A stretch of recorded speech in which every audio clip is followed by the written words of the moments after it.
So imagine you are stepping off a plane in a brand new country. You know, the jet bridge is freezing cold, you're dragging your carry-on luggage behind you, but internally, you are just feeling incredibly confident. Right. You've done the work. Exactly. Technically speaking, you speak the local language fluently. I mean, you've studied for years, you've mastered the grammar, your vocabulary is bulletproof, you are totally ready. For so you think, anyway. Right. But then you walk into a classroom and politely ask to borrow an eraser, and it causes this absolute gasp-inducing scandal. Just utter shock in the room. Yeah. And later, you try to praise a chef for a wonderful meal, and you end up deeply personally insulting their life's work. Oh, no. And then finally, you get to the office, you try to postpone a stressful meeting, and you accidentally ignite this immediate, fiery, table-pounding debate. It's a disaster. It is. You just asked for a condom, insulted a culinary artist, and started a boardroom brawl. And the craziest part of all of this, you use perfectly correct textbook English to do it. It is, honestly, the ultimate linguistic nightmare. Because you are wielding the exact right tools, but the underlying machinery of the world has completely changed on you. Yeah. And today's source material proves that the English you learned in school is, in so many ways, practically useless out in the wild. It really is. So welcome to today's deep dive. We are dissecting this incredibly revealing piece of source material today. It's a transcript from a C2 level English learning channel. Which is advanced. Very advanced. For you listening, C2 means absolute mastery. Like, it's the highest possible level of proficiency in the Common European Framework. Oh, thank you. So this isn't about learning where the library is or how to buy a train ticket. Right, we're way past that. Way past it. This transcript features an American speaker and a British speaker sitting down to analyze the profound, often hilarious, and genuinely treacherous disparities between their respective versions of English. And what makes this source material so compelling, I think, is that it just completely bypasses standard dictionary exercises. Yeah, no flashcards here. Exactly. We aren't just looking at a list of quirky vocabulary differences. We are looking at a deep psychological analysis of how identical words can carry diametrically opposed meanings. Based entirely on where you are. Right. It's entirely dependent on the cultural context in which those words are spoken. So our mission today for this deep dive is to map this linguistic minefield for you. We are going to unpack the cultural psychology hiding behind a simple word like sorry, for example. Which is a big one. Oh, it's huge. And we are going to give you the ultimate decoder ring for navigating the unspoken social contracts of the English language. Because you really have to start with that initial shock of cross-cultural immersion. Yeah, let's start there. Our source material points out this brutal truth, that textbook English just completely fails you when you actually hit the pavement. It absolutely fails you. And the speakers in our source share these wonderful, bewildering experiences of that exact failure. Like, the American speaker recounts moving to London and being completely thrown off. Even though they're a native speaker. Exactly. They thought their English was proficient, obviously, but suddenly people are throwing around phrases like, oh, that's sorted, or asking, are you taking the mickey? Right. And suddenly this feeling of fluency, this lifelong confidence, it just feels like a complete illusion. I kept thinking of it like a mirror universe analogy when I was reading this. Oh, I like that. Yeah, because you step into this other country and everything looks identical, right? The street signs are in English, the menus are in English, the business contracts are in English. Right, it all looks familiar. But then you look a little closer and you realize the laws of physics are slightly off. Like, gravity is pulling sideways. Yes, that's a perfect way to describe it. And the British speaker had the exact same experience in reverse, didn't he? He did. He visited New York, walked up to someone on the street, and politely asked where the rubbish bin was. And the New Yorker looked at him as if he had just arrived from, like, the 19th century. Literally. The New Yorker says, "You mean the trash can?" And what struck the British speaker so deeply was that the phrase trash can sounded so incredibly formal and clinical to his ears. Okay, wait, let me push back on that for a second, because that completely upends my assumptions about these two cultures. That's so. Well, don't we usually stereotype British English as the overly formal, stiff upper lip version of the language? We do, yeah. So why would rubbish bin feel colloquial to him while trash can feels like rigid and clinical? It's a brilliant reversal of our usual linguistic stereotypes, isn't it? We do often assume British English is the more formal of the two, but rubbish bin has this casual, everyday rhythm in the UK. whereas trash can felt overly literal to his ear, like it's literally a can for your trash. Right, it's very utilitarian. Exactly. And the cognitive disconnect here is so jarring because it just shatters your foundational confidence. Yeah. When you are a learner or even a native speaker traveling abroad, it's not simply about lacking a vocabulary word. I mean, you can point at a bin if you don't know the word for it. Yeah. It's the sudden, unsettling realization that your fluency is entirely context dependent. The ground you are standing on is completely unstable. So does this mean traditional textbook learning is actually setting people up for failure? That's a strong way to put it, but I mean, if a textbook completely ignores these regional colloquialisms and the messy reality of everyday speech, aren't we just training people to be fluent in a language that doesn't actually exist anywhere on Earth? well, you are hitting on a major debate in linguistics right now. Really? Yeah, because textbooks prioritize standardization because they have to. They are trying to teach the fundamental mechanics of grammar, syntax, and base vocabulary. You need a baseline. Right, you have to start somewhere. But humans don't speak in standardized syntax. We speak in idioms, in slang, in regional shorthand, in shared cultural assumptions. Right. Like a textbook teaches you that a lift goes up and down in a building in London and an elevator does the same thing in New York. Yeah, simple noun swap. You memorize the flashcard and you move on with your life. Exactly. You can deduce the meaning from the context of standing in a lobby. It's a physical object. Right. But the textbook doesn't teach you the cultural rhythm of the language. It doesn't teach you the emotional weight behind the words. And honestly, that is where the real danger lies. Oh, this invisible realm of emotional tone is terrifying. Because if physical objects like a trash can or an elevator cause this much confusion, it becomes infinitely more complicated when we dive into the invisible world of humor and feedback. Oh, absolutely. The source material dives deep into the divergent cultural rhythms of sarcasm and understatement. And the divide here is just massive. It is a massive divide. The source actually calls it a silent symphony, which I think is a very apt description. Yeah, I like that. They contrast how Americans and Brits offer praise and, maybe more importantly, criticism. Okay, let's get into that. So, in the United States, communication tends to be highly forthright. It is prized to be clear. An American manager sitting across from you might say, "Good job on this project," or if there's a problem, maybe you could approach this differently. Right, the lexical choices match the intent. The words literally mean what they say. Exactly. But the British approach to workplace feedback. Oh boy. Yeah. The British speaker notes that Brits are consummate practitioners of dry humor and understatement. It is so understated that if you aren't tuned to the specific frequency of the room, you will completely miss the fact that you are being insulted or critiqued. There's that incredibly painful anecdote in the source. Yes. The one where the American makes a significant mistake at work, and a British colleague looks at the error and says, "Well, that's just brilliant." And the American beamed. They literally smiled, feeling a deep sense of pride, thinking they had somehow managed to salvage the situation and accomplish something commendable. They are sitting there feeling great, completely oblivious, only to realize belatedly that everyone else in the room is, like, stifling laughter or staring at the floor in secondhand embarrassment. Agonizing.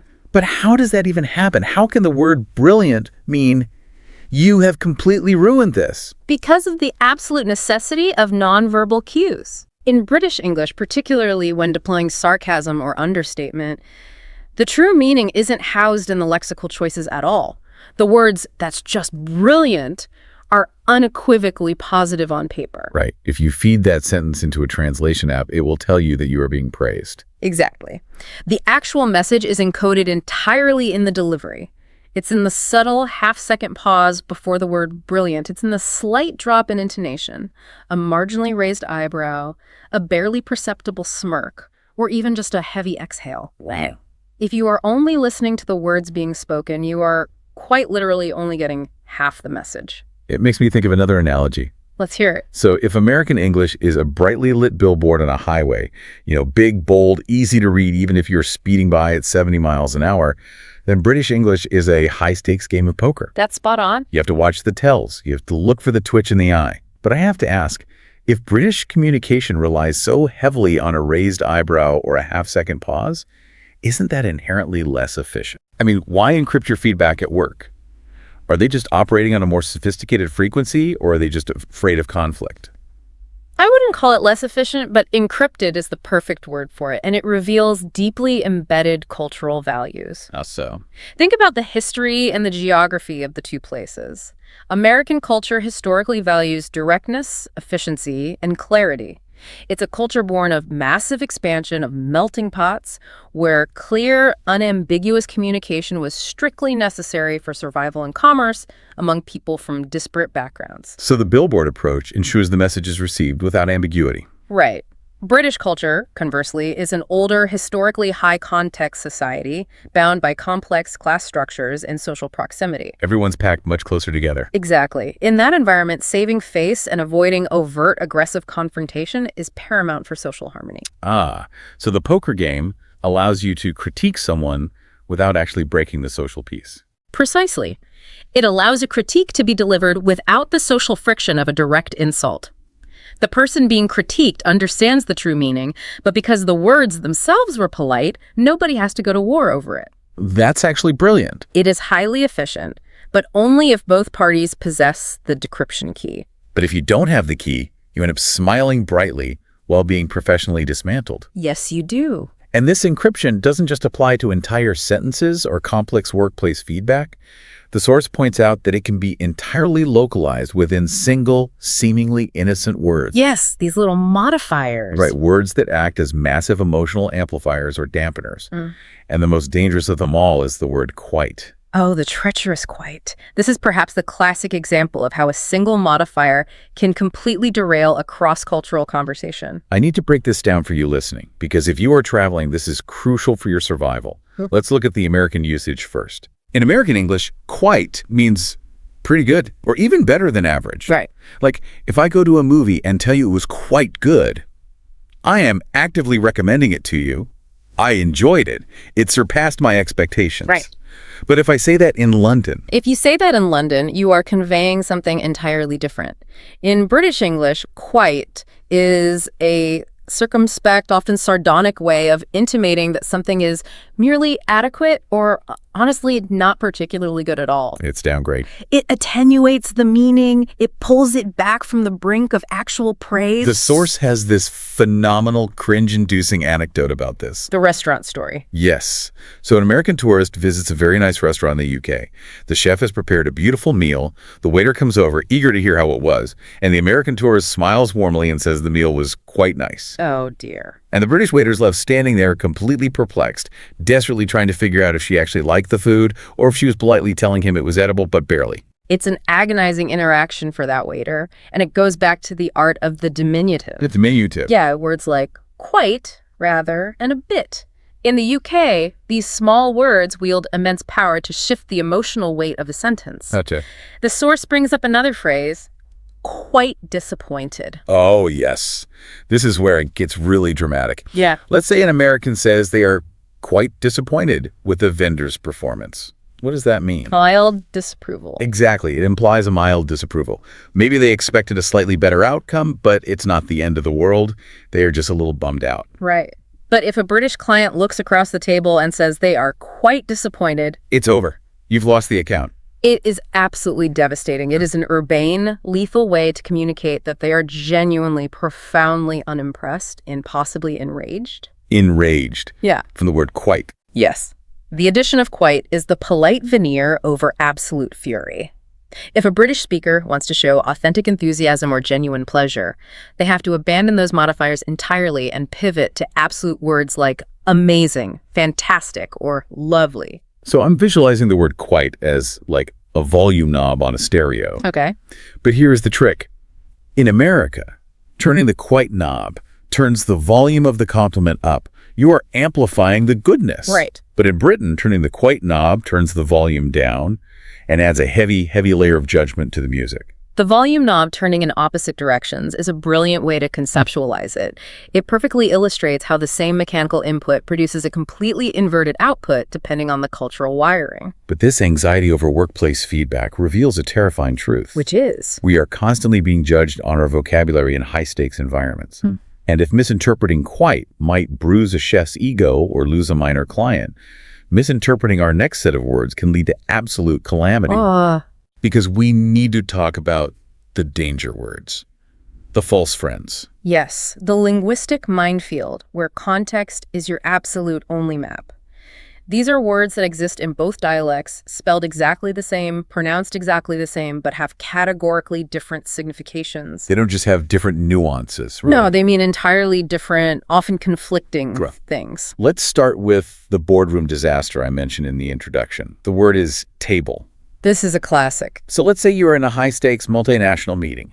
Tensions are high, the budget is tight, people are arguing. An American executive, trying to diffuse the tension, says, "Let's table this topic." A very standard American phrase. Right. In American English, the mechanism of that phrase means, let's postpone the discussion. Let's literally put the document down on the table, walk away from it, let tempers cool, and deal with it next quarter. But to the British executive sitting in that very same room, tabling, a topic derives from a completely different parliamentary tradition. To them, it means to bring a document forward, to put it on the table so that everyone can look at it and begin immediate deliberation. So the American leans back, thinking they have successfully delayed a stressful conversation and bought everyone some time. Yes. Meanwhile, they watch in absolute horror as the British contingent leans forward, opens their binders, and immediately launches into a fiery debate on that exact highly sensitive topic. It is a recipe for absolute chaos. But wait, hold on. Yeah. If I'm an executive flying to London for a massive merger, wouldn't I already be hyper-aware of these basic differences? I mean, how are these mistakes still happening at the C-suite level in the year 2026? Because when we are under pressure, our cognitive load is maxed out. Okay, that makes sense. We revert to our linguistic baseline. You might intellectually know that British English is different, but in the heat of an argument, your brain automatically reaches for the idiom it has used thousands of times to de-escalate. You just run out of RAM? Exactly. You don't have the mental bandwidth to run every single sentence through a cultural translation filter in real time. You rely on your native operating system. I love that. It's exactly like an operating system. Right. It's like trying to run Mac software on a Windows computer. The hardware looks identical. You know, the keyboard is the same, the monitor is the same, the letters on the keys are the same, but the underlying code interpreting your keystrokes is running on completely different logic.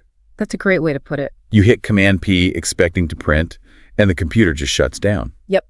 And it's not just in the boardroom. The social danger words are just as bad. Like an American says, "I'll hit you up later," meaning I will text you or contact you. Which, to a British ear, stripped of its American slang context, sounds incredibly aggressive. Like violently aggressive. Yes. It sounds like a physical threat, as if you were planning to actually assault them later in the evening. Oh, wow. Or the reverse. The British speaker says, "I'll ring them," meaning telephone them. And the American is standing there completely confused, wondering why they are proposing marriage with a ring to a random vendor. It happens. Or the word bomb. An American teenager says, "That movie was the bomb," meaning it was superb. It was explosive in a good way. Which, again, to a British ear, sounds like a grievous misconception. If something bombed or is a bomb in the UK theater or film industry, it is a catastrophic failure. But we haven't even gotten to the anatomical mix-ups. Oh, right. This is where the tension goes from professional anxiety to sheer, unadulterated public humiliation. The source highlights a few classic mortifications here that every traveler needs to be aware of. Pants, for instance. Yeah. If you say, "I really like your pants," to a colleague in the US, you are complimenting their trousers. It is a perfectly lovely, completely innocuous compliment about their fashion sense. Very normal. But in the UK, you are complimenting their undergarments. Nice underwear, Bob. Yeah. Yeah, do not say that at the water cooler. Precisely. You will find yourself in HR very quickly. And then there's the fanny pack. Oh, boy. In the US, it's a convenient, slightly unstylish waist pouch for tourists to carry their passports. In the UK, fanny is vernacular for a rather indelicate part of the female anatomy. Yeah. The British speaker, in our source, noted they nearly choked on their tea, hearing an American casually talk about wearing one on the streets of New York. It's quite a shock to the system. And let's circle back to my opening scenario. The eraser scandal. Oh, the rubber. Yes. The British speaker in the source actually lived this. He moved to the U.S. as a kid, went to primary school, and during a test, he politely asked the teacher if he could borrow a rubber.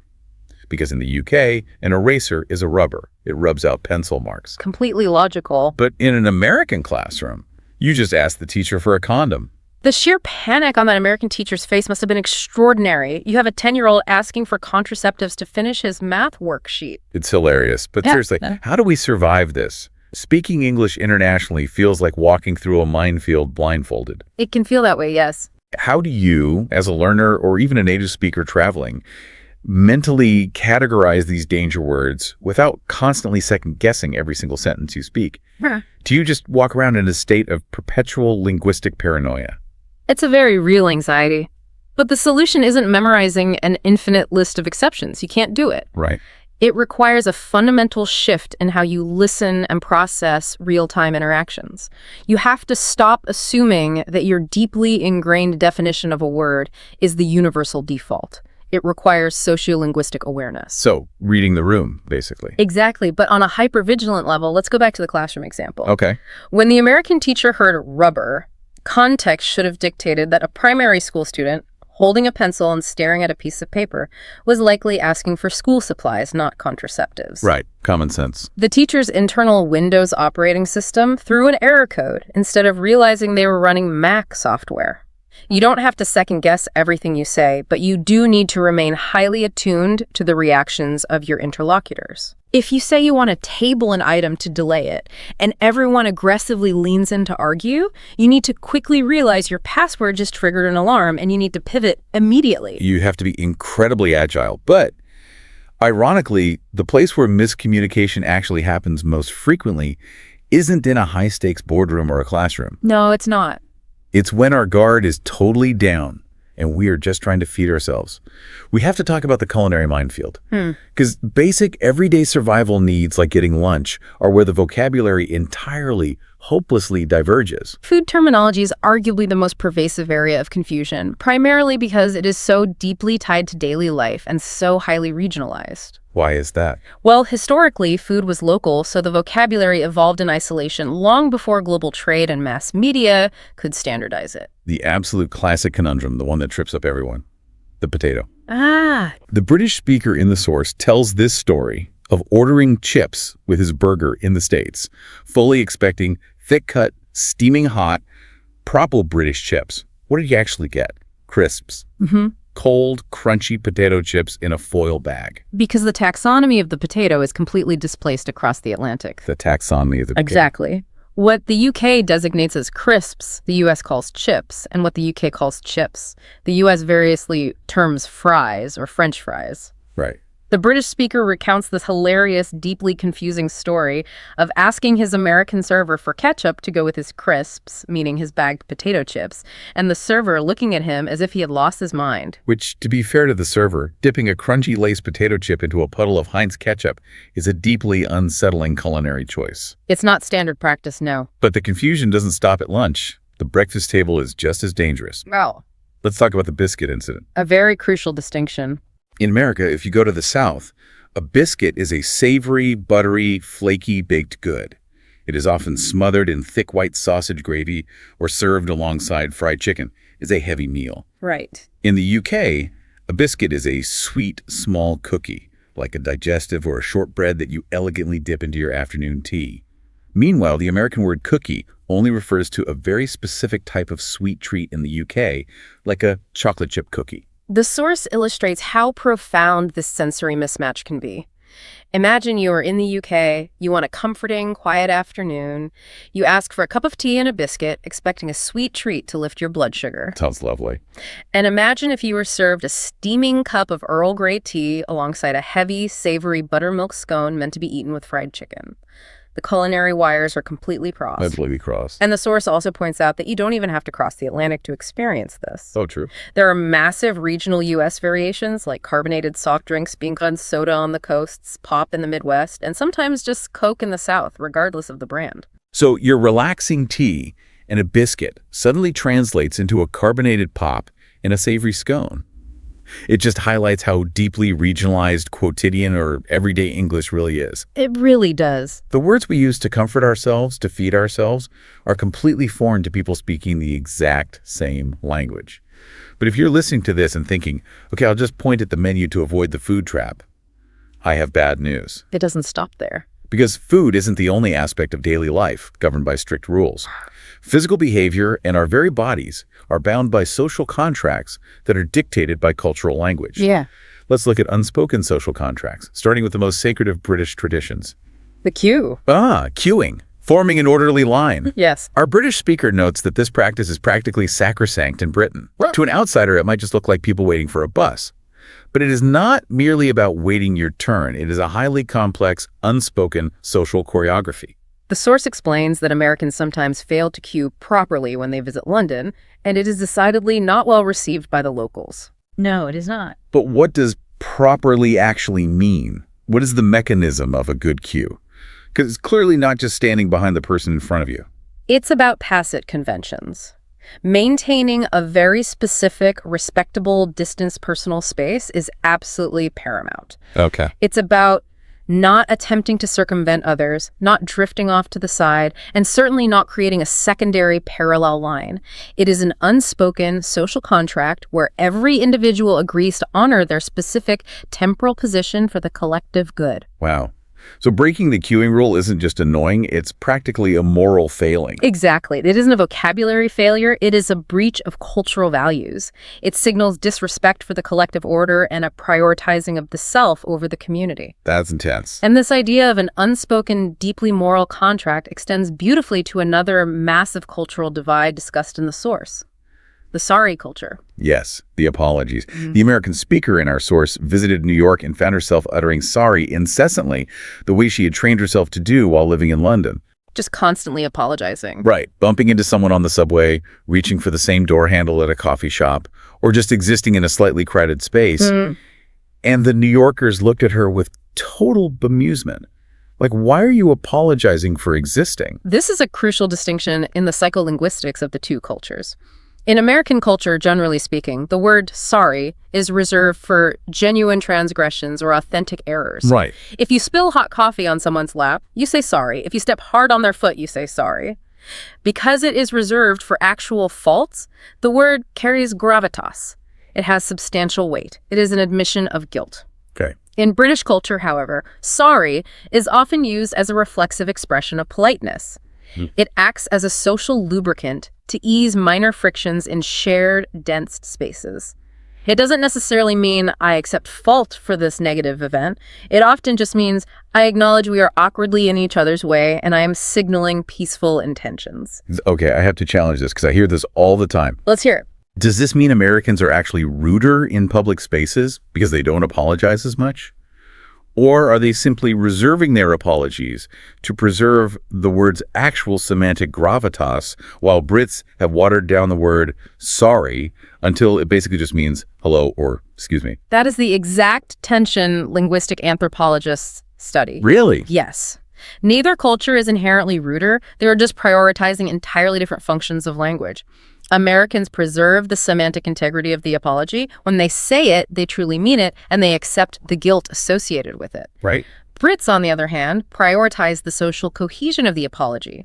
They use it to continually patch and smooth the social fabric, even when no real tear has occurred. So they just sound different to each other. Exactly. To an American, the British sorry sounds insincere because it's used so often. To a Brit, the American lack of sorry sounds abrasive and inconsiderate of the shared space. Which leads right into the deeply deceptive nature of the phrase, I'm good.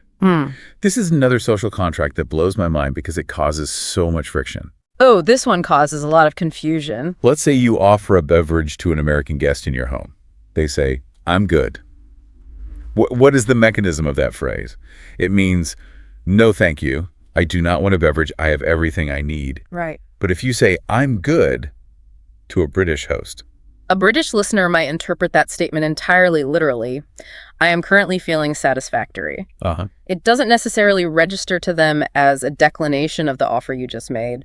They might stand there, holding the teapot, waiting for you to answer the actual question of whether you want the tea or not. Right. I'm glad you're feeling good, but do you want the Earl Grey or not? Precisely. And here again, language is acting as a social contract reflecting deeper values. How so? The American uses I'm good as a polite deflection, signaling their individual needs are met so the host doesn't have to do any extra work.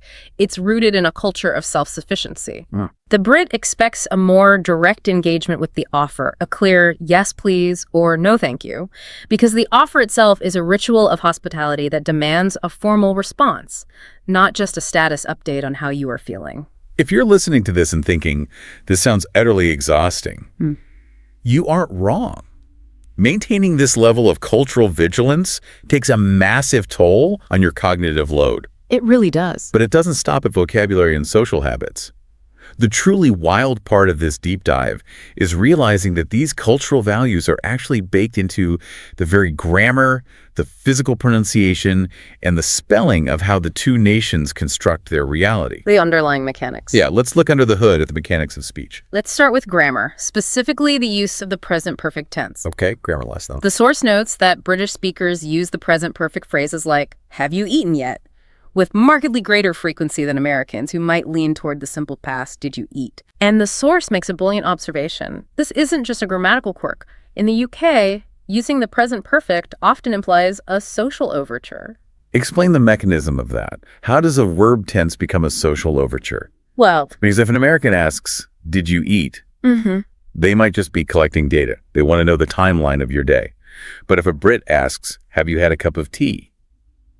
They aren't just interrogating your hydration levels. It is an invitation. yes. By connecting the past action to the present moment, which is what the present perfect tense does, they're leaving the door open in the present. Oh, I see. Have you had a cup of tea implicitly adds, because if you haven't, I'm about to make one for us.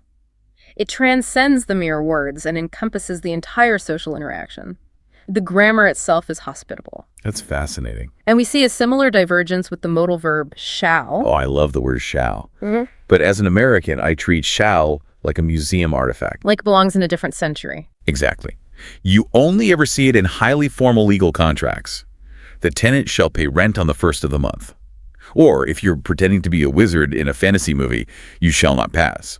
Nobody uses it at the grocery store. But in the UK? In the UK, shall remains relatively commonplace in quotidian, everyday conversation. Shall we go for a walk? Shall I open the window? Those are pretty casual. Right. It's a gentle, collaborative way of proposing a course of action.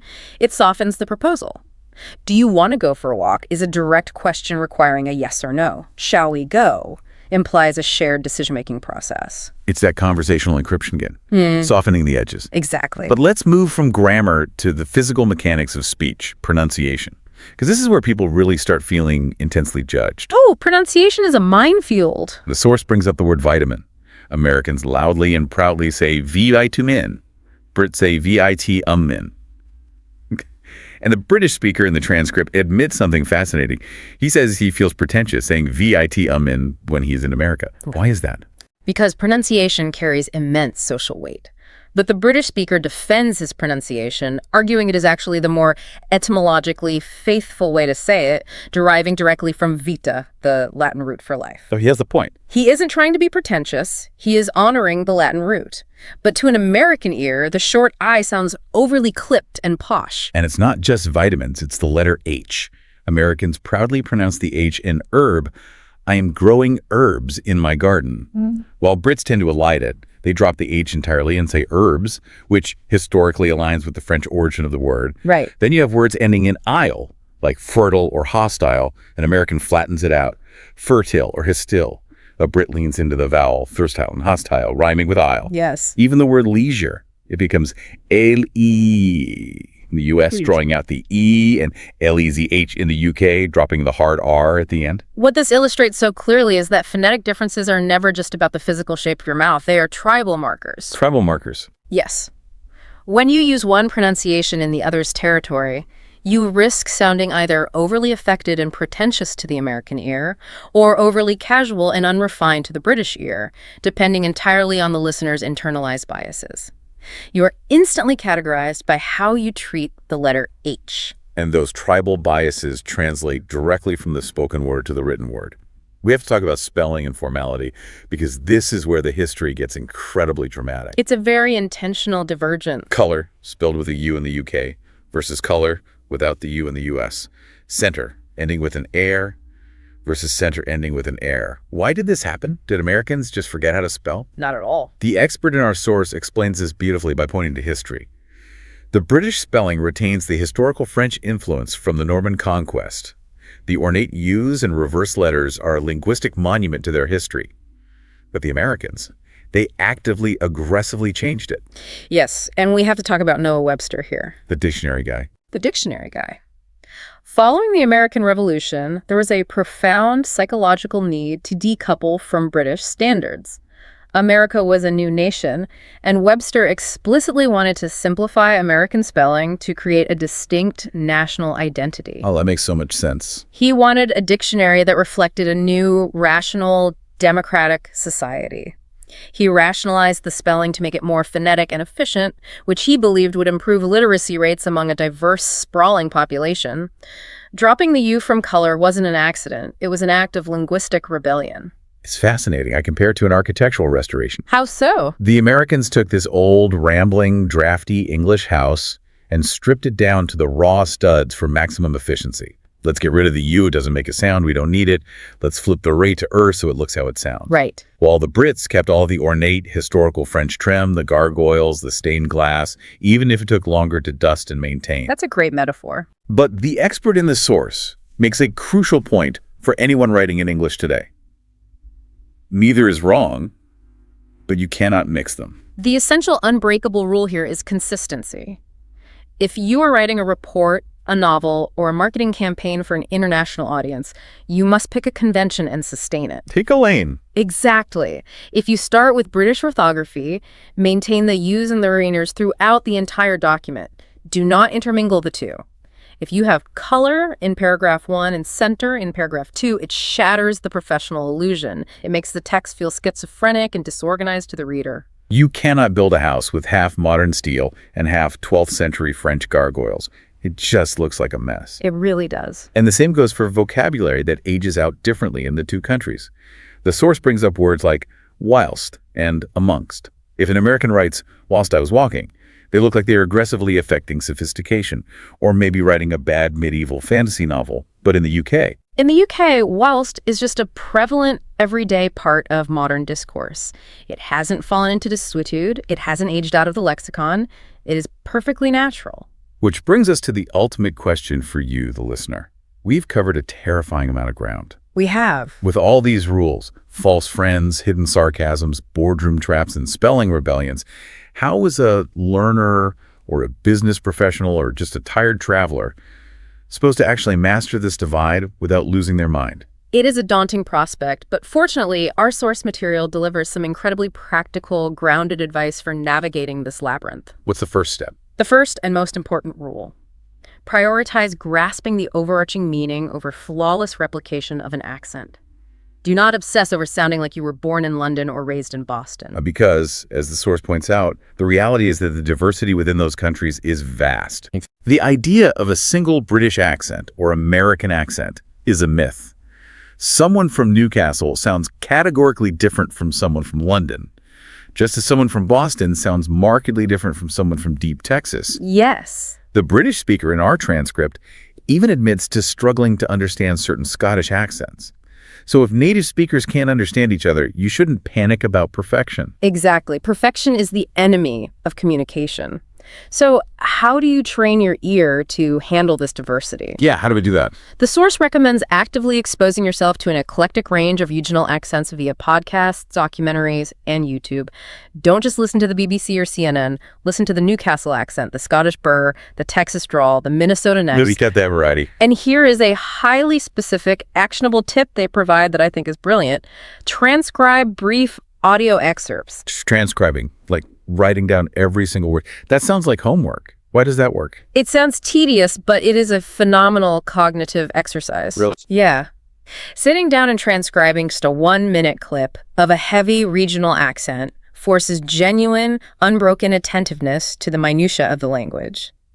When you just listen passively, your brain fills in the gaps. You sort of gloss over things. Right. You gloss over the tiny phonetic elisions, the dropped H's, the strange preposition choices. But When you force your hand to write it down, you confront exactly how the language is actually being constructed in real time. It rewires how you hear. It forces you to look at the actual code of the operating system instead of just looking at the screen. I love that. Exactly. But the ultimate survival skill they highlight, the apex of linguistic mastery, is code switching. This is the ability to adapt your vocabulary, your tone, your spelling, and your emotional delivery, depending entirely on your interlocutor. Code switching is where true fluency lies. It allows you to build distinct linguistic personae. You learn to embrace the differences rather than fighting them. Right. You use American English with your American clients, leaning heavily into their preference for directness, bullet points, and the word awesome. And then you switch to British English with your UK colleagues, softening your requests with quite, deploying shall, and using understatement to navigate conflict. You adapt to their frequency. That makes total sense. And most importantly, you don't become apprehensive about asking clarifying questions. As the source wisely notes, committing errors is the most efficacious method of improvement. You have to be willing to fail. But let me ask you a deep philosophical question about this, because this fascinates me. Okay, lay it on me. If you successfully master code switching, and you develop these two highly distinct linguistic personae, do you actually adopt a slightly different personality when you switch? That's a great question. Like, does stepping into American directness literally make you a bolder person in that moment, while stepping into British understatement makes you more analytical and conscious? Does the language change who you are? The field of psycholinguistics strongly suggests that, yes, you do experience a personality shift. Language shapes cognition. The words we use frame how we perceive the world. When you code switch into a language or a dialect that highly values directness and individual action, your internal posture often shifts to match. You feel more assertive. That is wild. When you switch to a dialect that values social cohesion, politeness, and reading between the lines, you become more observant and careful.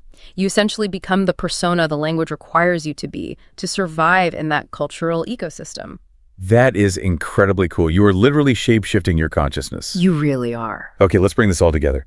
We have journeyed through a truly wild linguistic landscape today. We've covered a lot. We've seen that language isn't just a sterile list of vocabulary words mapped neatly in a textbook.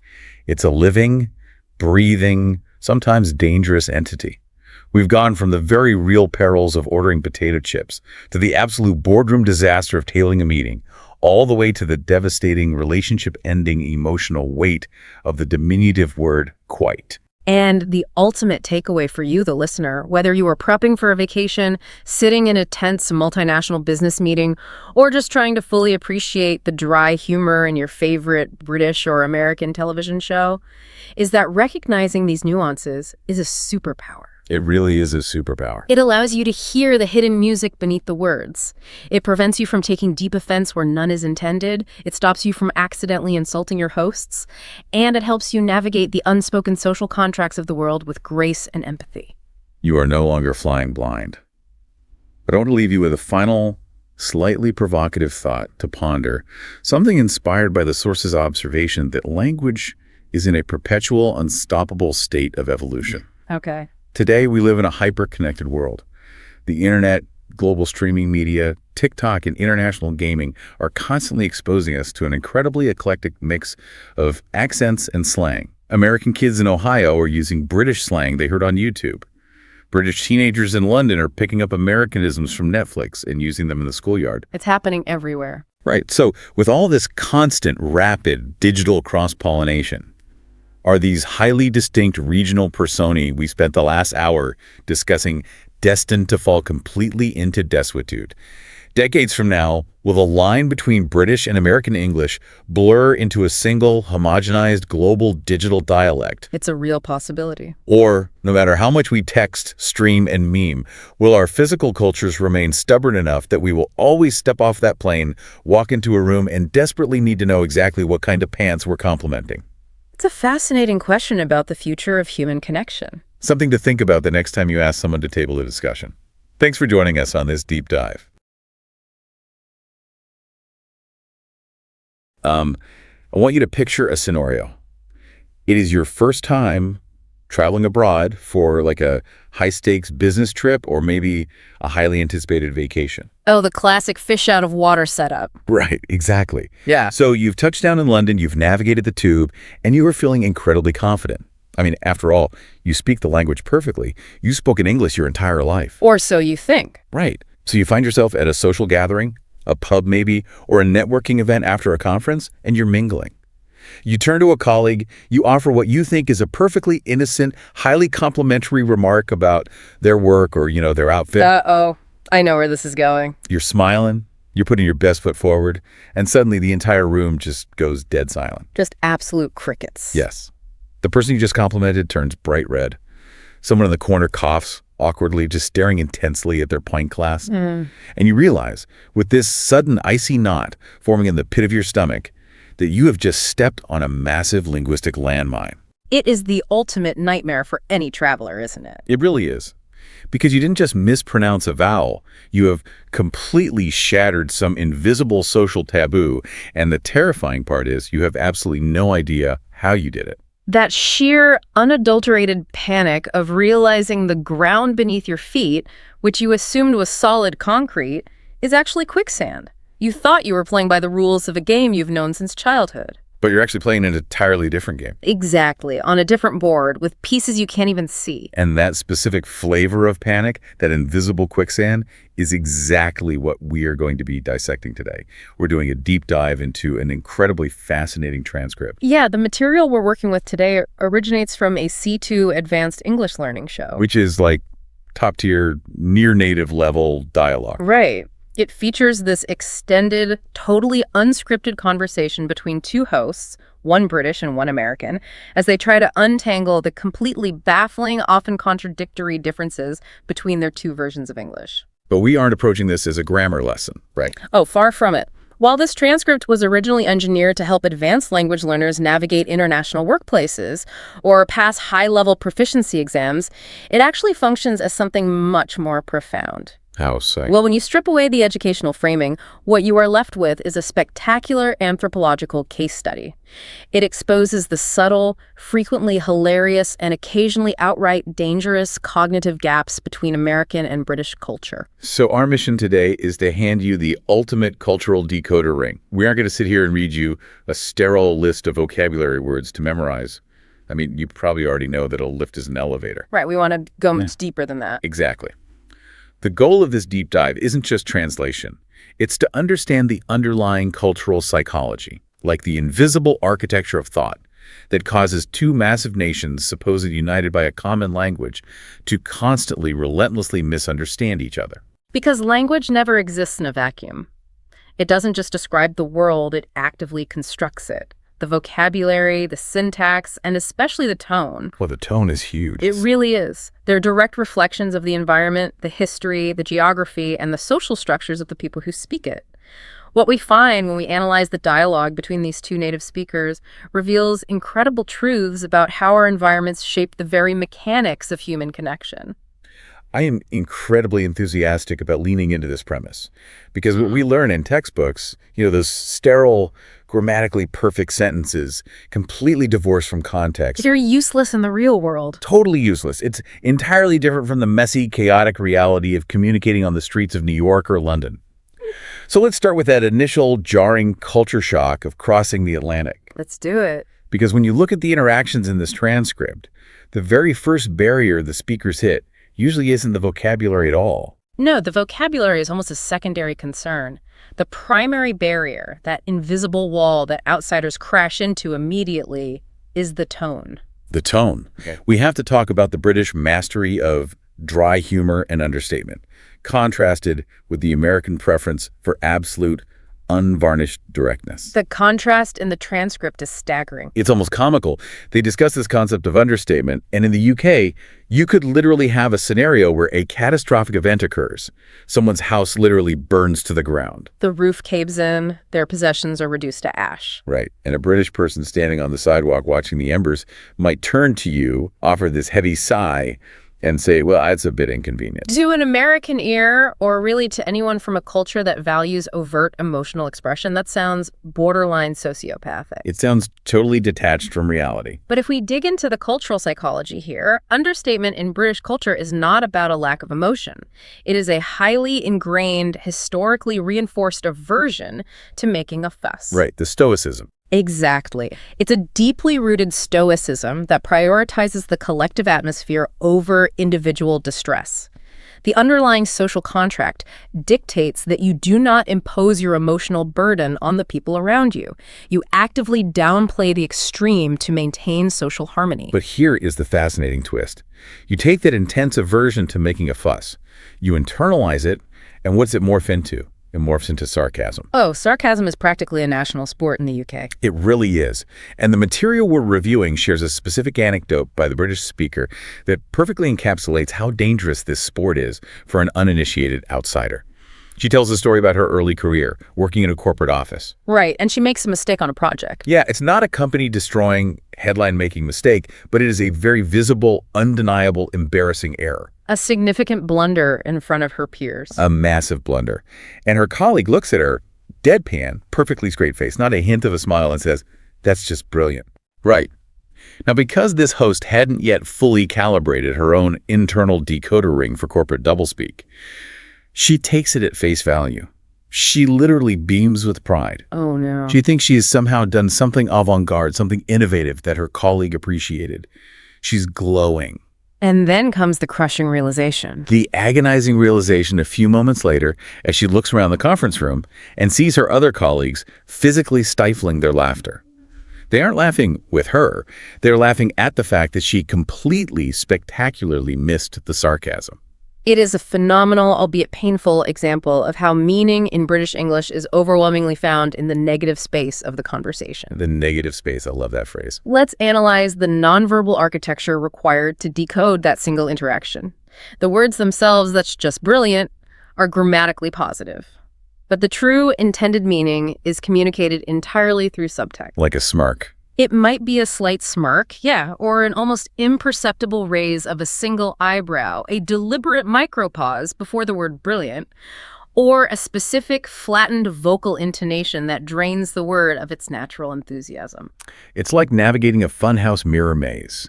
You look ahead and you see what looks like a straightforward compliment, a clear path forward. So you step confidently into it only to realize it's actually a distorted reflection of your own failure, and you've just smashed your nose straight into a pane of glass. That analogy actually captures the performative nature of it perfectly.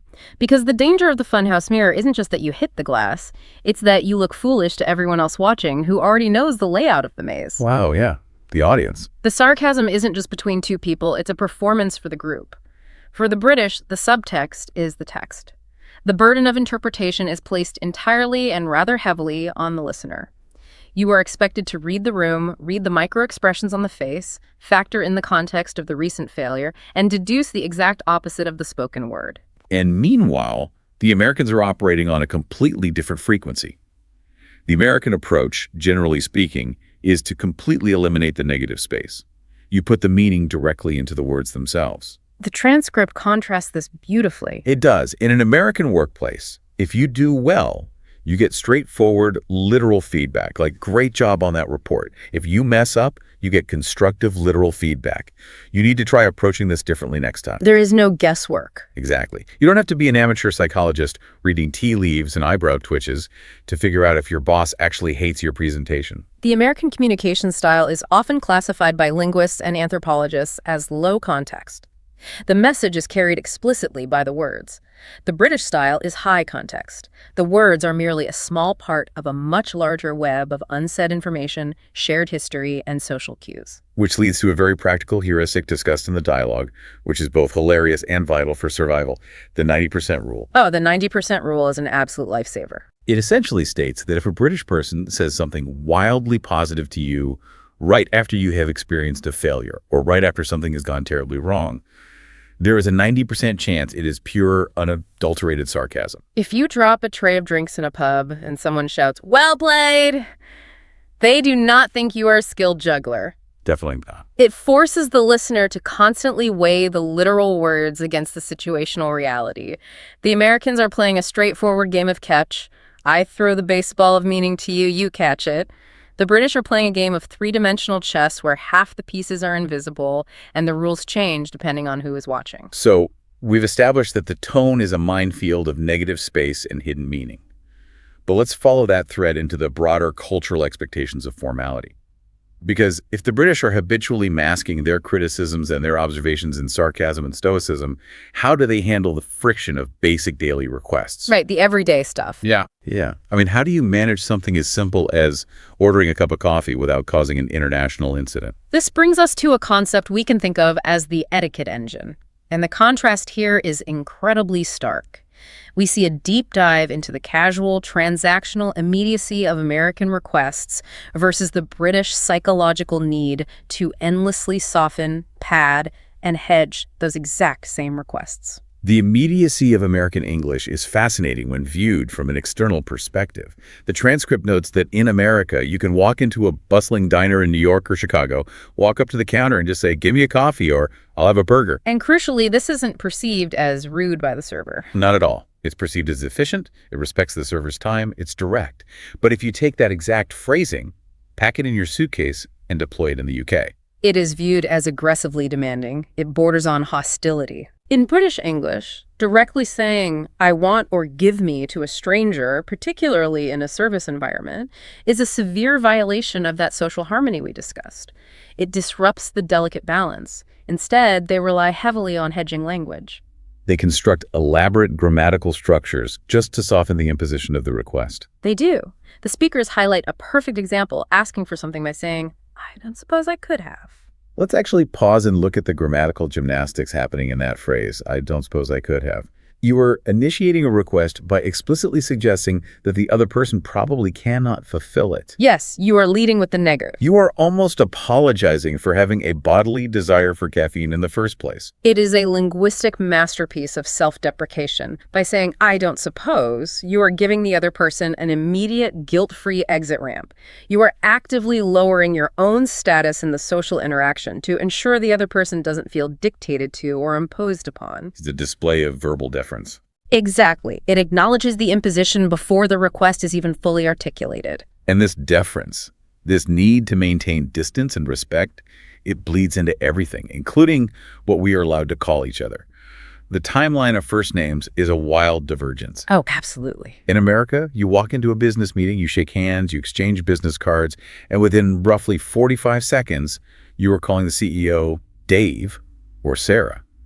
The barrier to entry for a first-name basis is essentially non-existent. It's part of the egalitarian democratic ideal, right? Like, we're all on the same playing field. Whereas in the UK, the protocol is far more guarded.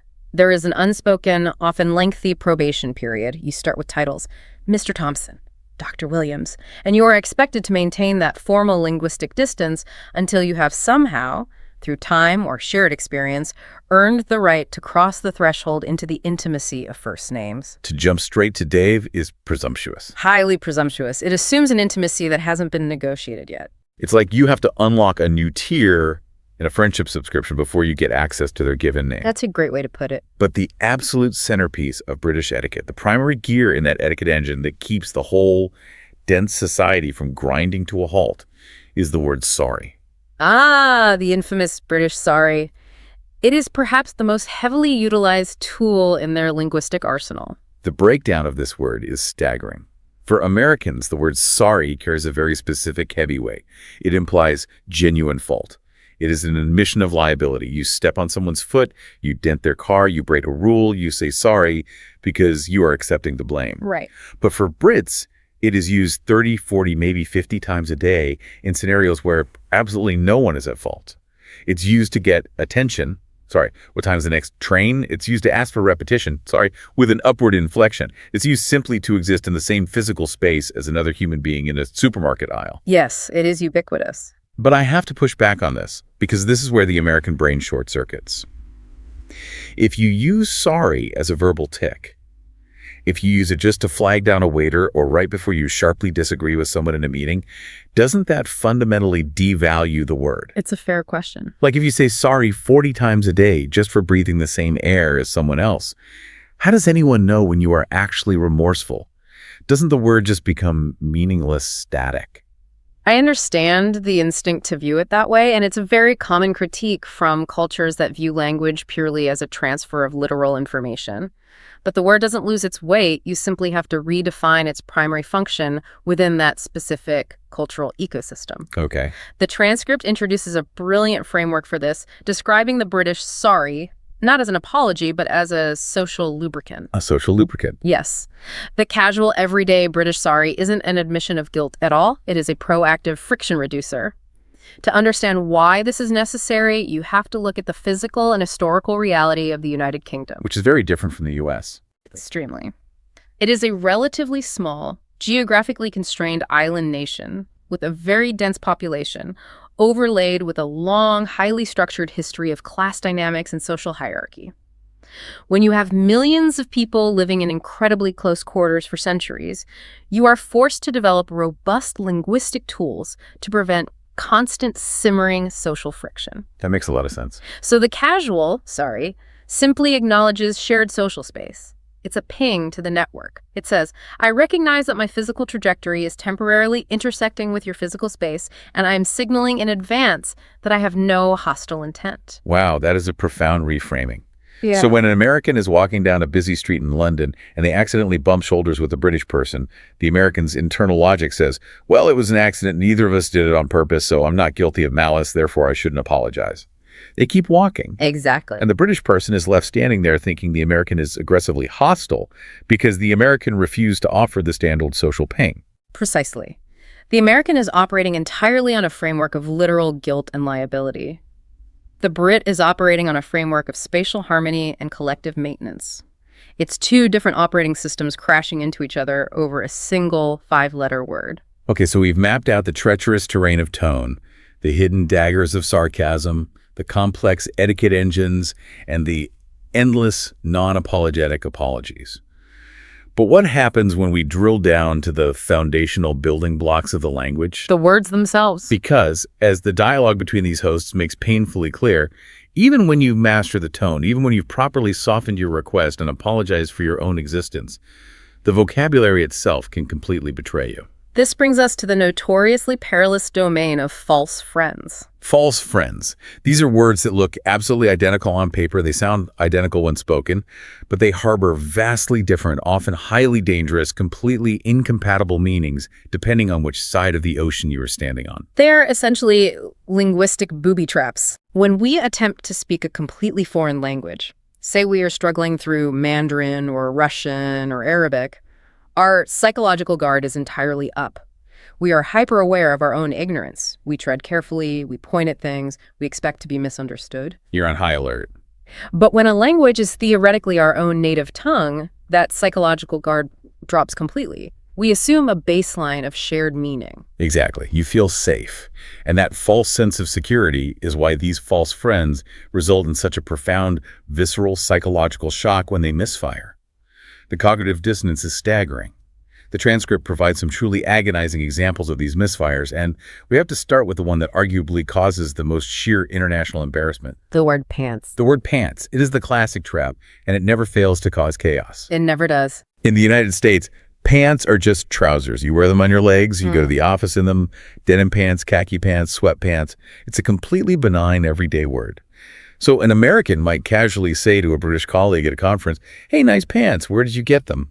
Intending to compliment their tailored suit trousers. But in the UK. And in the UK, the word pants exclusively refers to underwear, undergarments. So as an American, you have just cheerfully, loudly complimented a professional colleague on their underwear in the middle of a networking event. Oh, it's brutal. The transcript actually references a story of an American tourist doing exactly this, and the British recipient turned bright red, utterly scandalized, looking around to see who else heard this bizarrely intimate remark. The context shift is monumental. You've plummeted from polite small talk to inappropriate intimacy in a single syllable. And the embarrassment factor escalates significantly when we look at the fanny pack. Oh, the fanny pack.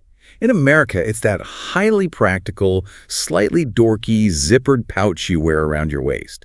Tourists wear them at theme parks to hold their sunscreen and keys.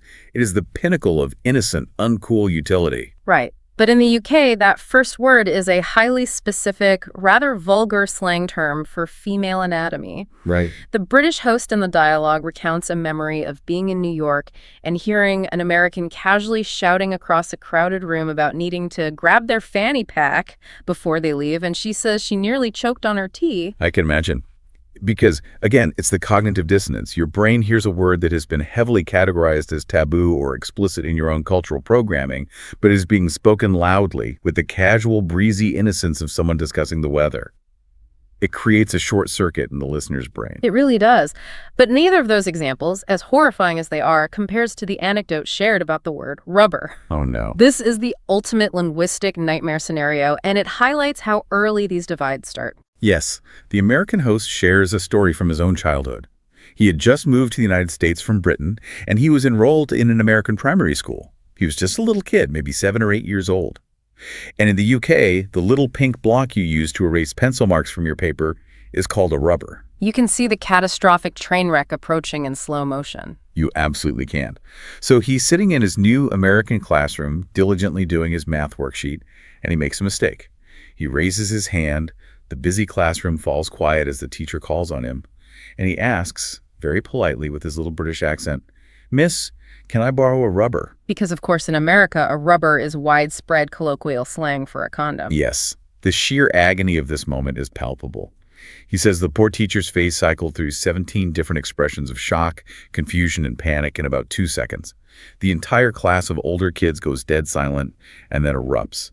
And this poor, bewildered British child has absolutely no idea what he has done wrong. He just wants to erase a stray pencil mark. He doesn't understand why the room is staring at him like he just committed a crime. It's deeply humorous in retrospect, but we shouldn't overlook the psychological impact of that in the moment. For a child trying to assimilate into a new culture, that kind of public linguistic failure is profoundly alienating. It reinforces the terrifying feeling of being an outsider, of not knowing the secret codes of the tribe you were trying to join. It's the kind of mistake that sears itself into your memory forever. And it's not just the nouns that lay these traps. Action verbs are just as treacherous, if not more so, because they dictate the flow of action. The transcript spends time discussing the word ring. American says, "I'll call you." A Brit says, "I'll give you a ring." The American host recalls telling his American college roommate that he was going to ring a girl he had just met later that evening. His roommate looked at him like he had lost his mind, assuming he was planning to propose marriage to a complete stranger after one date. Conversely, you have the American phrase, hit you up. If an American says to a colleague, "I'll hit you up later," they simply mean, "I will contact you later via text or phone." Right. But to a British ear, unaccustomed to American slang, that phrasing sounds deeply aggressive. It sounds literal. It sounds like an impending physical threat. I am going to hit you. Right, "I'll hit you up." Yeah. It sounds like you're warning them about a mugging. And then there are the spatial phrases, which genuinely break your brain geographically. There's a very specific New York phrase highlighted in the dialogue, standing on line. Yes. When New Yorkers wait to pay at the grocery store, they stand on line. But to a Brit, you stand in a queue. So when the British host first heard an American complain that they had been waiting online at the grocery store for 20 minutes, her brain conjured this surreal mental image of a person physically standing in the aisles of a supermarket while simultaneously browsing a website on the internet. It highlights how literal our brains try to be when interpreting prepositions, and we certainly cannot discuss action verbs without examining the British reliance on the word get. Oh, get is everywhere. The transcript rightly points out that get is perhaps one of the most versatile, overworked, and heavily context-dependent words in the British vocabulary. It is a chameleon. How so? Well, get a pint means to purchase and consume a beverage. Get stuffed is an aggressive, dismissive insult telling someone to go away. Get a grip is a sharp command to seize control of your spiraling emotions. The exact same base verb is doing an enormous amount of heavy lifting, and the emotional nuance, whether it is an invitation, an insult, or advice, is entirely dependent on the word that follows it and the tone in which it is delivered. Okay, so we've survived the treacherous verbs, we've navigated the deeply embarrassing nouns, and we've avoided complimenting anyone's undergarments. Now we have to talk about food. The food traps. Because if there is one domain where linguistic misunderstandings cross the line from humorous to genuinely upsetting, it is messing with a person's expectations of a meal. We are entering the food traps. The dialogue delves into the crushing, visceral disappointment of the transatlantic potato divide. The taxonomy of the potato across these two cultures is surprisingly complex and fraught with peril. It really is a minefield. The American host recounts a story of being in London, going to a pub and ordering a burger and chips. Now, his American brain is fully expecting the British version of chips, which he knows from movies, thick, chunky, golden, slightly soggy potato wedges, served steaming hot and doused in salt and malt vinegar, a hearty, filling side dish. And instead, the server places down a plate with his burger, and next to it, a small, crinkling bag of thin, cold, room temperature, crunchy potato chips, what the British call crisps. oh, the heartbreak. He describes being utterly blindsided. He just sat there staring at his plate in despair. Because in the UK, crisps are chips and chips are fries. It's a complete 180-degree inversion of expectations. What's compelling from a psychological standpoint here is how these linguistic divisions create real-world sensory dissatisfaction. The psychology of expectation heavily dictates our satisfaction with an experience. Right, because you're primed for one thing. Exactly. When your brain is chemically anticipating the arrival of hot, thick, starchy potatoes, and you receive cold, thin, brittle ones, the linguistic error translates into a physical sensory betrayal. The food itself might be perfectly fine, but the gap between expectation and reality causes genuine distress. And that sensory betrayal reaches its absolute zenith with what I like to call the biscuit breakdown. This is arguably my favorite part of the entire discussion. You have to map this taxonomy out very carefully. In the UK, a biscuit is essentially what Americans call a cookie. Correct. It's sweet, it's baked hard, it's crunchy, and it is structurally designed to be dunked into a hot cup of tea. We're talking about digestives, shortbreads, custard creams, hobnobs. It is the sweet companion piece to a hot, caffeinated beverage, a delicate pastry. But an American biscuit is a completely different species of culinary creation. It is a thick, fluffy, savory, deeply buttery bread roll. It is often served warm alongside fried chicken, and in the American South, it is frequently split open and completely smothered in a thick, savory white gravy loaded with chunks of sausage. Which naturally leads to the horrific, completely plausible, hypothetical scenario they paint for us. Yes, you have to imagine a British tourist. They are exhausted. They've been traveling all day on planes and rental cars. They finally pull over at a roadside diner deep in the American South. All they want in the world, the only thing that will soothe their frayed nerves, is a familiar, simple comfort from home. A nice, steaming cup of hot tea and a sweet, crunchy biscuit to dunk in it. Sounds lovely. So they sit down in the booth, look at the server, and order tea and a biscuit. And because they're sitting in the American South, the server listens, nods, and brings them exactly what they asked for, translated flawlessly through the local dialect. The server proudly returns with a massive glass goblet filled with ice-cold, hyper-sweetened iced tea and a plate holding a savory, steaming hot bread roll, completely drowning in gray meat gravy. A horror. The host describes the resulting disappointment as devastating, and I couldn't agree more. It's not just a bad meal order. It feels like a profound cultural betrayal. Your soul wanted a delicate sweet, and you got a heavy meat pastry. And the beverage portion of that order is a trap all on its own. The dialogue touches on the regional variations of beverage names within the U.S. itself, which adds a secondary layer of complexity for any outsider trying to navigate the menu. Yeah, depending on exactly where you are standing geographically in America, a carbonated sugary soft drink is either a soda on the coasts, a pop in the Midwest, or, as you mentioned regarding the South, every single carbonated beverage is colloquially referred to as a Coke, regardless of the actual brand or flavor. Right. You sit down in Atlanta, you ask the waiter for a Coke, and the waiter looks at you and says, "What kind?" And you reply, "Sprite."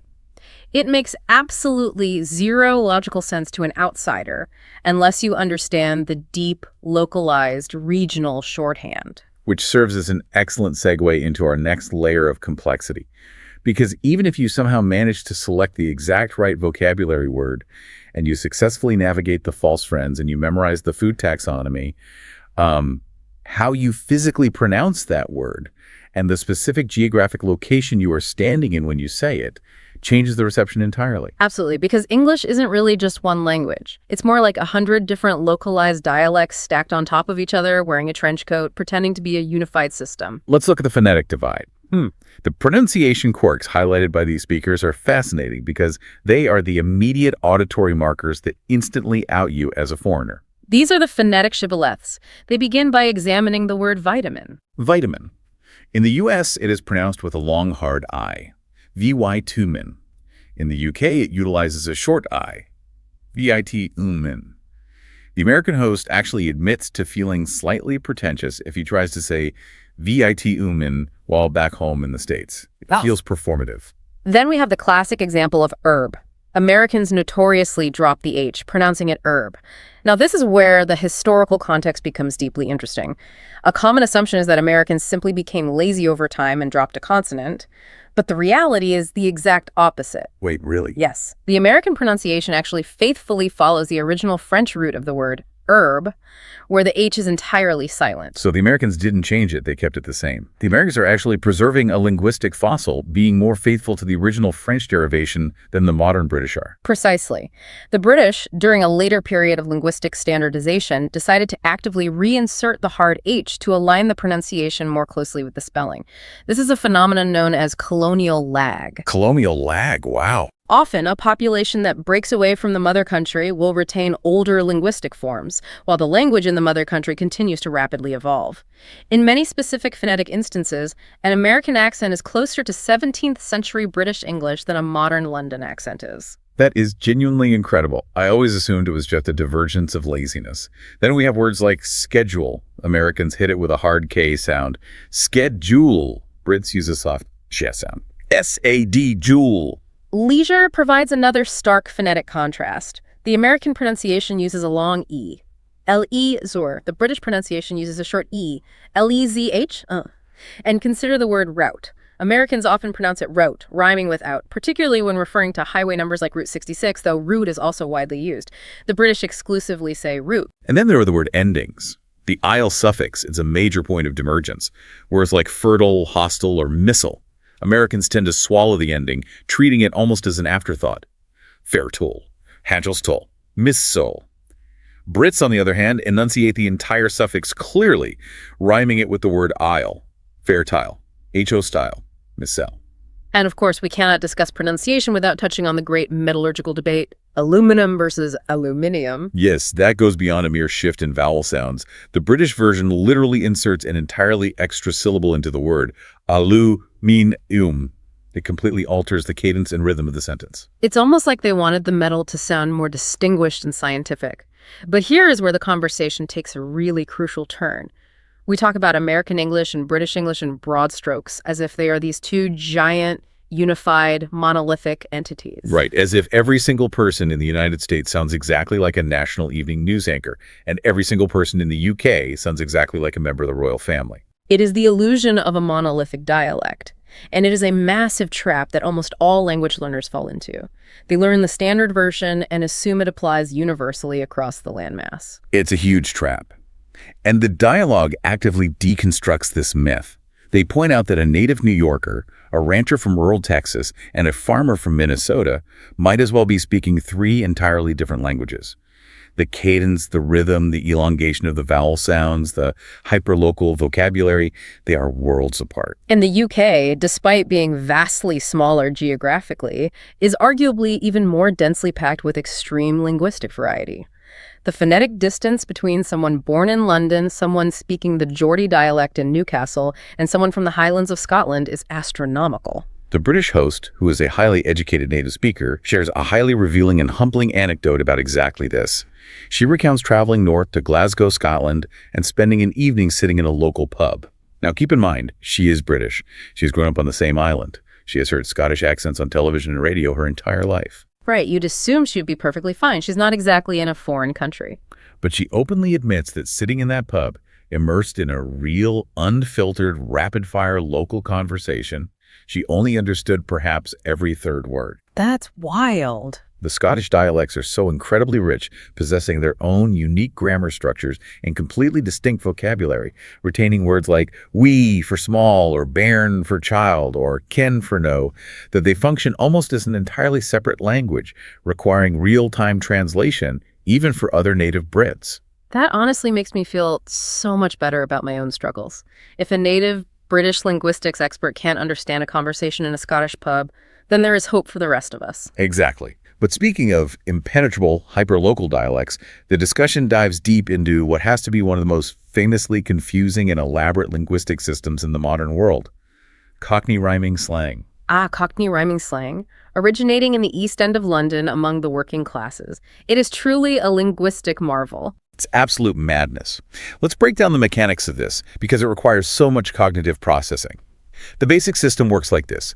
You take a common, everyday word and you substitute it with a 2 to 3 word phrase that happens to rhyme with it. So the word phone becomes dog and bone. The word stairs becomes apples and pears. But if it stopped there, it would just be simple, albeit whimsical, poetry. The system adds a secondary crucial layer of complexity that completely obscures the meaning. Right, the crucial step that breaks the brains of outsiders. After you establish the rhyming phrase, you drop the rhyming part of the phrase entirely. So take the word look. Look rhymes with butcher's hook. But a Londoner doesn't walk up to you and say, have a butcher's hook at this.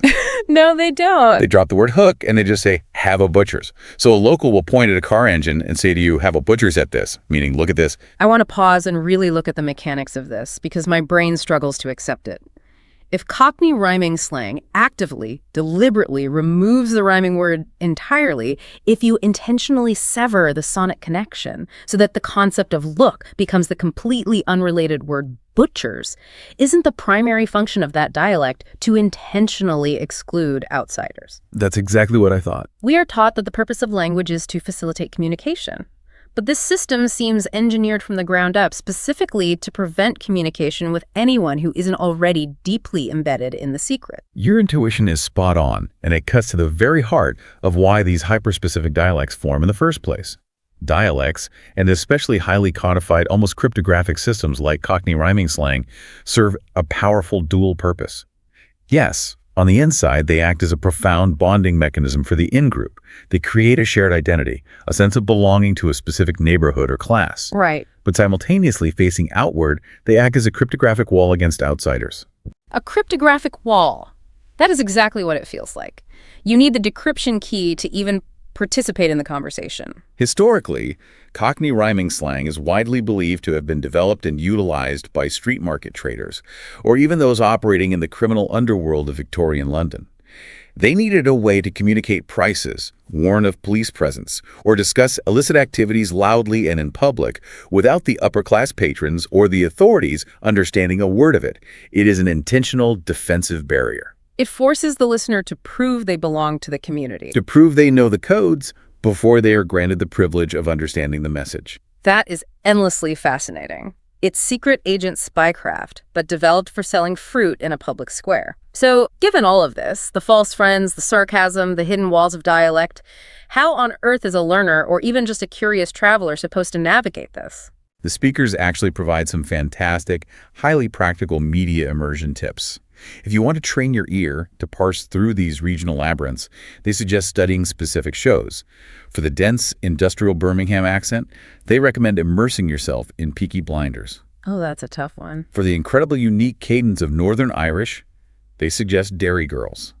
For traditional, upper-class, highly enunciated, received pronunciation, you watch Downton Abbey. And they apply the same logic to American accents, which learners also struggle to differentiate. They suggest Fargo to capture that very specific, sing-song, Scandinavian-influenced Midwestern cadence, and True Blood, or similar Southern Gothic media, to understand the slow, drawn-out vowels and unique idioms of the American South. And my personal favorite recommendation from their entire discussion is Ted Lasso, because that show is literally a televised laboratory experiment about everything we're discussing today. You take an American with his relentless, low-context directness and unbridled literal enthusiasm, and you crash him headfirst into a wall of British sarcasm, stoic understatement, and tea. It's basically a masterclass in cultural friction. It perfectly and very affectionately illustrates the exact cognitive gaps we've been analyzing. Which brings us to the final and perhaps most challenging dimension of our deep dive. We've moved across physical geography from the diners of New York to the streets of London to the pubs of Glasgow. Now we must examine how language moves across time. Because English isn't just separated by a giant ocean, It is a constantly moving target. It is a living organism that is evolving at wildly different speeds across different generations and different platforms. The conversation highlights how rapidly slang shifts, sometimes reversing its meaning entirely within a single generation. The examples they highlight are quite illustrative of this rapid mutation. Take the word sick. Historically, for centuries, it meant unwell, afflicted by illness, or nauseous. But in contemporary youth slang, it has evolved to mean something incredibly cool, impressive, or exceptionally good. That car is sick. Similarly, the word bad can, depending entirely on the intonation and context, mean excellent or highly desirable. Which is just a nightmare for anyone trying to learn the rules. You diligently memorize your flashcards, you learn that sick means ill, and suddenly everyone on the street is using it as the highest possible compliment. Right. The hosts note that this creates a secondary language barrier, a generational one, within the very same country. A teenager comes home, says a movie was sick, and their grandmother immediately tries to offer them cough syrup and a thermometer. But the more complex issue for international communication is the divergent evolution of slang across the Atlantic. The transcript highlights specific words that have developed completely separate, highly emotional meanings depending on the country. The American use of the word salty, for instance, is a perfect case study in divergent evolution. Oh, salty is a fantastic example. In the U.S., over the last decade or so, if you say someone is acting salty, it has a very specific emotional definition. It means they are annoyed, bitter, resentful, or holding a petty grudge. He's acting salty because he lost the video game. But the British host notes that if you deploy that slang in the UK, especially with anyone over the age of 25, they will look at you with total blank confusion. Their brain will try to process it literally. They will think you are describing the sodium content of a meal. They do not possess that secondary emotional definition in their linguistic database. And conversely, the UK has its own highly specific slang vocabulary that simply refuses to cross the ocean despite the internet. Words like knackered. Knackered, a brilliant word meaning utterly physically exhausted. Or the word dodgy, meaning unreliable, suspicious, or potentially illegal. I wouldn't buy that, it's a dodgy car. Or I don't trust him, he's a dodgy character.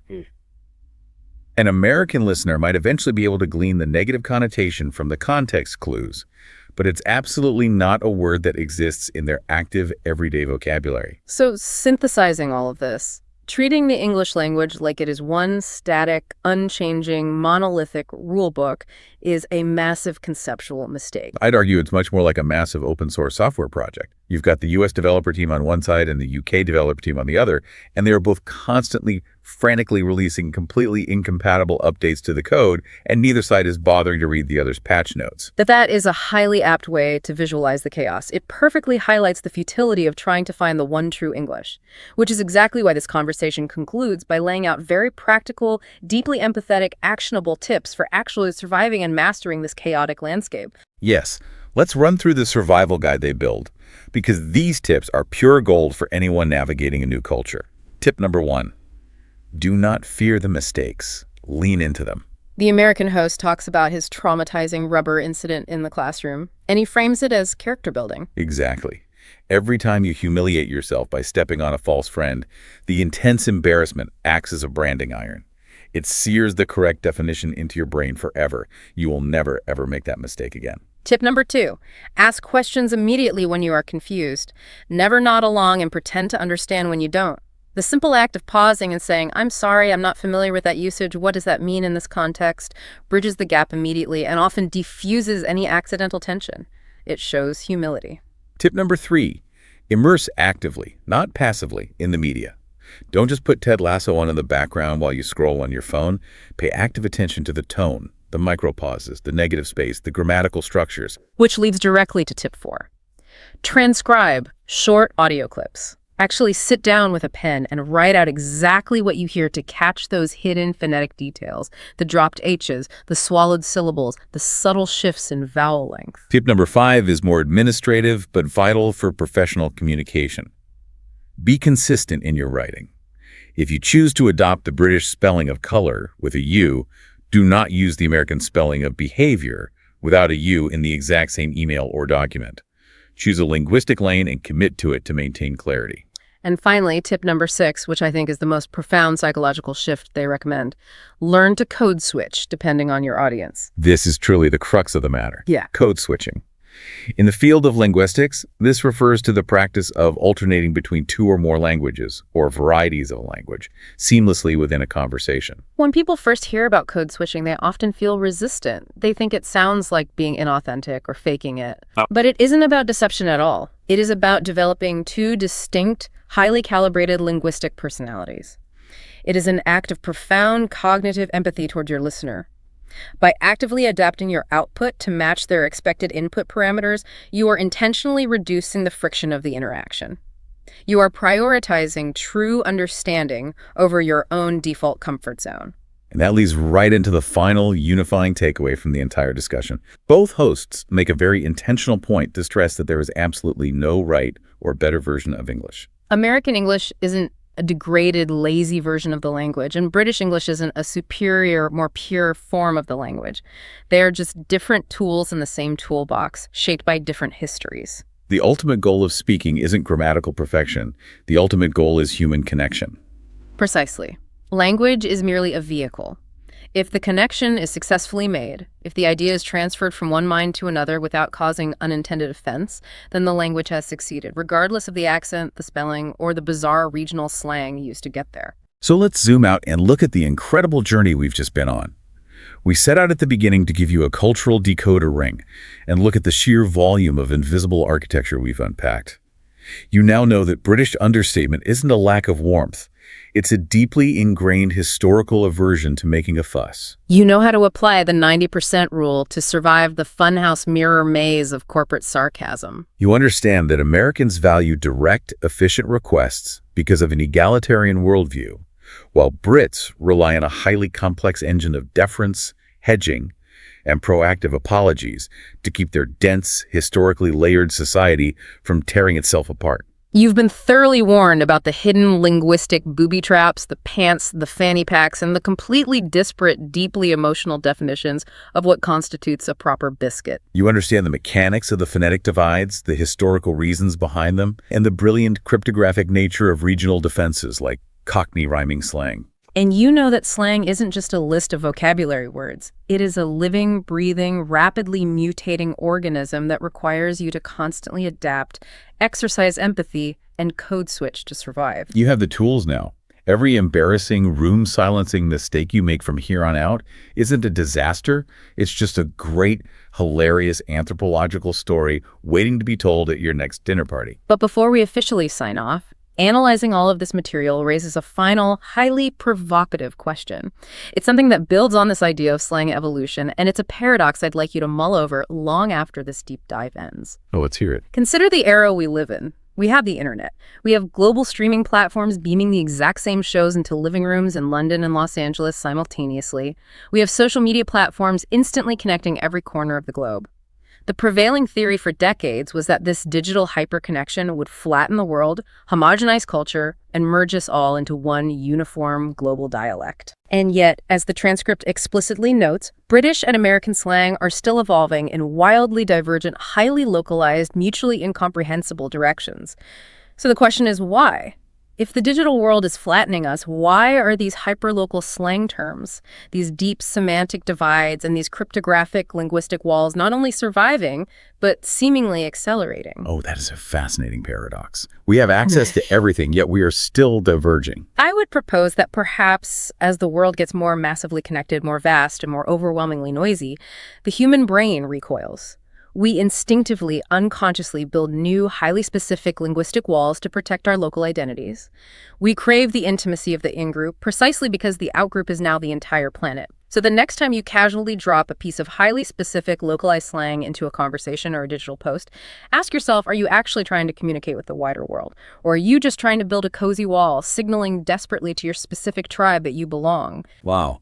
That is going to keep me up at night. Are we communicating, or are we just building cozier walls to hide behind? Incredible. Well, thank you so much for joining us on this deep dive. Go out there, navigate the quicksand, compliment someone's trousers very, very carefully, embrace the methy, hilarious reality of human connection. And remember, if the room ever goes dead silent, you probably just complimented their underwear. See you next time.